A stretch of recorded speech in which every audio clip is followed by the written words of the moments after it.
It's time for the Week 7 Waiver Wire, folks. It's another edition of the Lateral Show! Ladies and gentlemen, it's the Lateral Show. Fasten your seatbelts, because here we go.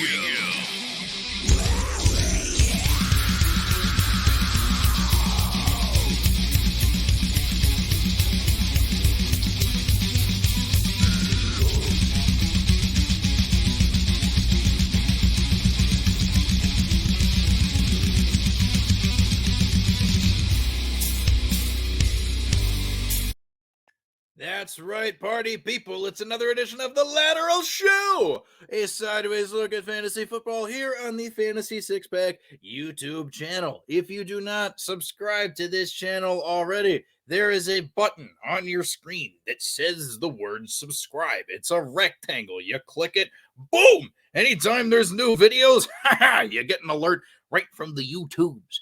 If you also want to go ahead and click the like button, that would be super cool. That would help us out a ton. My name is Herms. You can follow me on Twitter at HermsNFL, and this is the 2022 Fantasy Football Season Week 7 Waiver Wire Preview. It is the preview of my article that you can read the entirety of if you have a subscription to the website to get behind the paywall. If you want to get behind the paywall, you go to fantasysixpack.net/plans. Now, I mention this on a weekly basis, partially out of obligation, but also because I put a lot of really cool stuff behind the paywall. All right? I really do. I make a lot of good calls. I put a lot of effort into that. I don't get credit for any of that stuff in your brains if you don't read it. So what you got to do, go there. You can sign up for an all-access pass. You get behind the paywall for the rest of my article. You get the DFS tools. You get our award-winning rankings here at the site, and you get access to the Discord community and so many more things. It is a small amount of money for a big reward. Small money, big reward? Big reward, small money? It sounds like a pretty even trade to me. So think about it.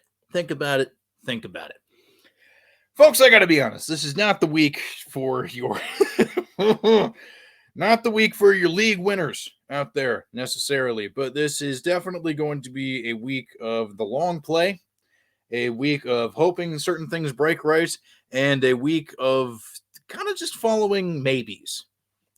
I'm a man of keeping my word as accurate as possible. This is not a great waiver wire week, but if you play it right, you could possibly find some value.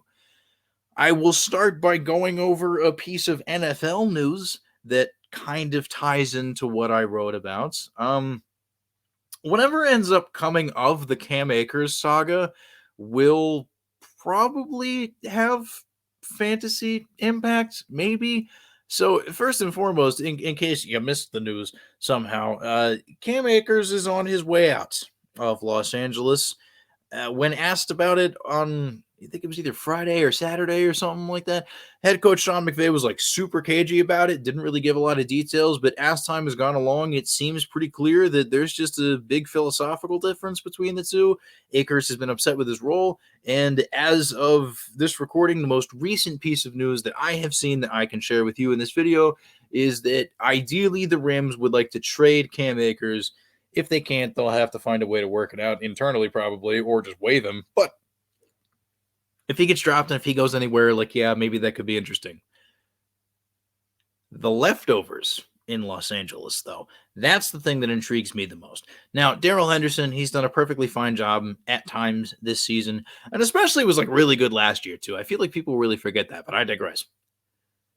Kyren Williams, the rookie out of Notre Dame, I was a big fan of his in the pre-draft process, just watching some of his college stuff. He really seemed like a good receiver out of the backfield. That was something that I really admired about him. And even though he tested fairly poorly at the NFL Combine, I feel like he made up for that a little bit in his pro day. I don't know how good he's going to be. Frankly, I really don't.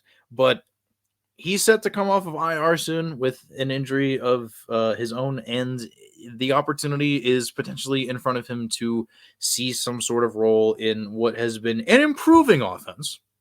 Not a great offense, but an improving offense. I think it is fair to say that the Rams have looked better in recent times. So take a look at Kyren Williams if you're looking for some running back help. Maybe not immediately, but just something you can kind of throw on the end of your bench in a deeper bench league.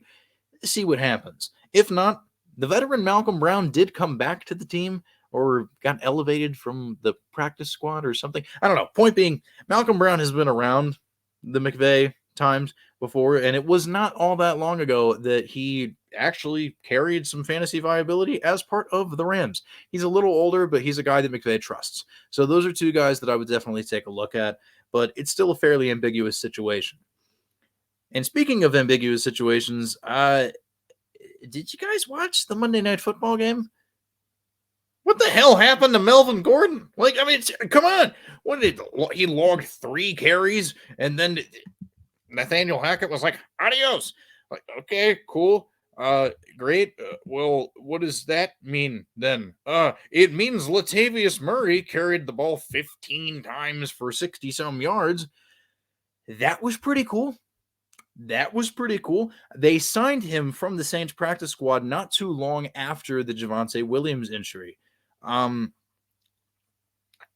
He wasn't active for the Thursday Night Football game against the Colts last week, but I think that was mainly just due to the fact that, he kind of came over. They didn't really have time to acclimate. Blah, blah, blah, blah. But we've seen Latavius Murray at least have a pretty important and interesting role on a team before. So that's probably where I would look if we're just going to assume that Melvin Gordon, the guy who's been hell-bent on fumbling and just not being very good at playing football at all this year, has played his way down the depth chart.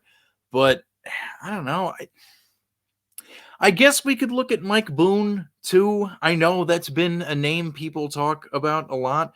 And frankly, he hasn't really been like that bad, but he also really hasn't been that good either. I mean, I kind of remember the fool's gold that we chased toward, I think it was either the end of the 2019 or the 2020 season when he was still with the Vikings. And I'm just, I don't know, man. I can't do it. I can't do it necessarily. Although, in his defense, he did play pretty well in that game against the Colts. He did manage double-digit PPR points. I don't know. Maybe I'm just being a little harsh.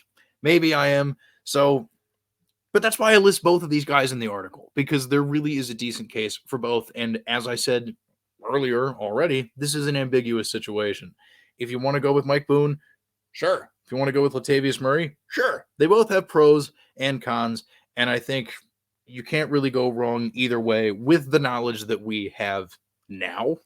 At least that's my take on the situation. Do with that what you will. To round this out, I will talk about a couple wide receivers. One I will mention very quickly because it's just copy and paste from what I said last week. Jameson Williams is coming back not too far after their team's bye week, according to head coach Dan Campbell. That bye week was this past week. So whether that means he comes back to practice this week, next week, the week after, whatever, Jameson Williams immediately walks into an offense that just constantly has to throw the ball because they're constantly playing from behind because the defense is bad.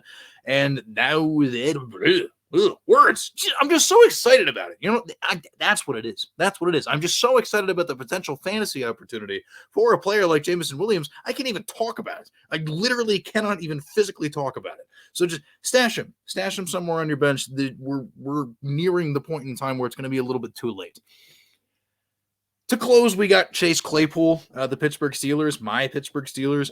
The last couple of weeks, he's gotten a little bit more involved. It was a weird start to the season for him and pretty much any Steelers receiver that wasn't named Deontay Johnson. And even then, he kind of had his own struggles. But that's not what this video is about.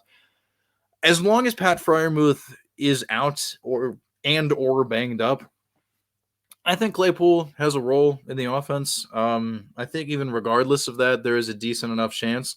I think something important to follow as time goes along is whether or not the Steelers go back to Mitch Trubisky or if they stick with Kenny Pickett, because in case you forgot, Kenny Pickett did leave Sunday's game against the Buccaneers with a concussion. Trubisky to the rescue, and they win the game in a pretty cool upset. But anyway, not the point.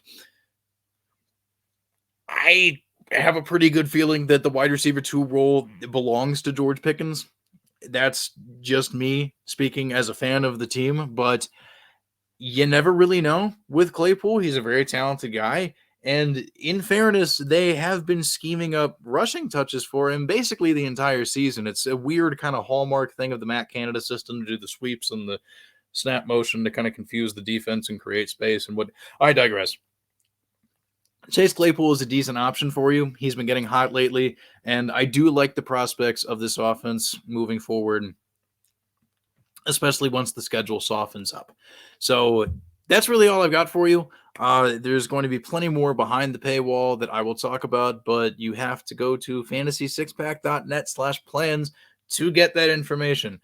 I do not make the rules, so don't yell at me. Best of luck as you make your claims and fab bids this week, and just be kind to yourself and others, and just best of luck for the rest of the season. It's your boy Herms. It's the Lateral Show. Adios. Ladies and gentlemen, it's the Lateral Show. Fasten your seatbelts, because here we go.